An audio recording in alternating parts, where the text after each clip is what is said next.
hands, but it was big enough that most people were too busy with their own lives to mind anyone else's. "Do you want to consider terminating the pregnancy?" He already knew what her answer would be, but she'd need to consider every option before she made any decisions.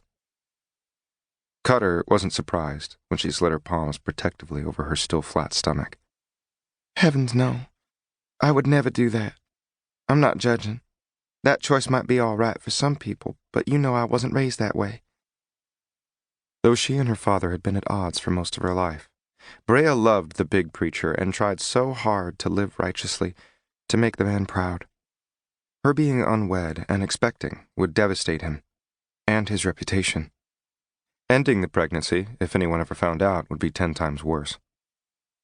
He thanked goodness Brea had chosen to visit a doctor in Lafayette, or her secret would be Sunset's juiciest fodder by the end of the day.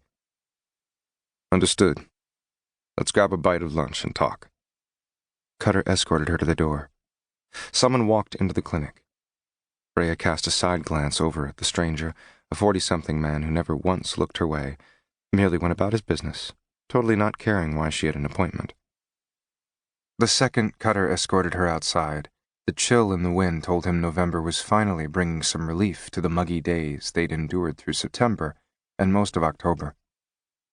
Brea wrapped her sweater around her slender shoulders and hopped in his truck when he opened the door.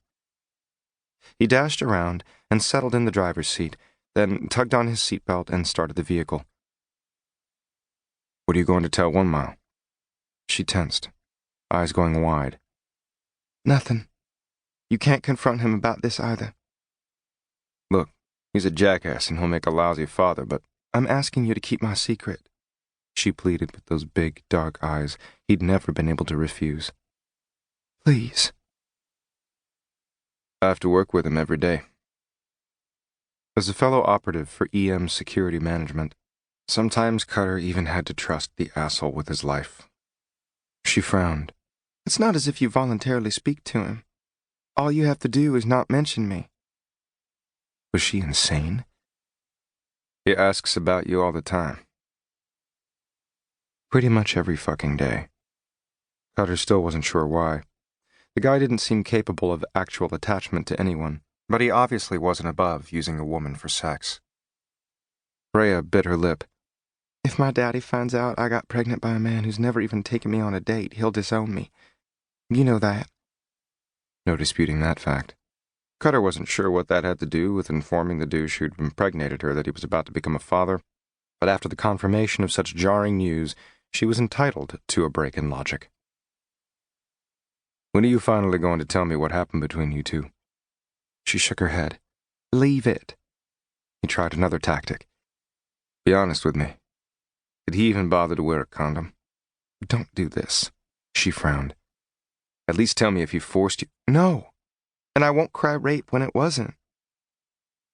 He wanted to ask again just how the fuck a sweet girl who took her morals so seriously had crawled into bed with a professional killer. But Cutter knew. She'd done it to save him, because he traded himself for a group of innocents trapped in a hostage situation. The lone gunman had threatened to blast himself and the building into a million pieces. So, before the swap, he called his mama, his older brother, Cage, and Brea to say goodbye.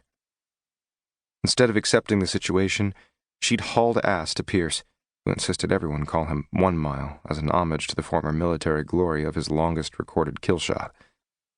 She'd pleaded with him to save her best friend. The audacious piece of shit had bartered her body for Cutter's life. Every day since Pierce had blown away the perp threatening him, guilt that she had sacrificed herself ripped Cutter in two. Now that she was pregnant, the sting was 100 times worse. What the fuck was she going to do? He wanted to argue that 1 Mile had emotionally raped her. But he wouldn't win that argument because Brea refused to have it. What was done was done. Now they simply had to deal with it. "Move to Lafayette," he suggested instead. "You know my apartment complex has great security and good neighbors." "With Daddy's heart condition?" She shook her head. "I can't leave him. Besides, all my clients are in Sunset. I'd have to start my business over." "You wouldn't be that far away, and you could move in with me until you get on your feet."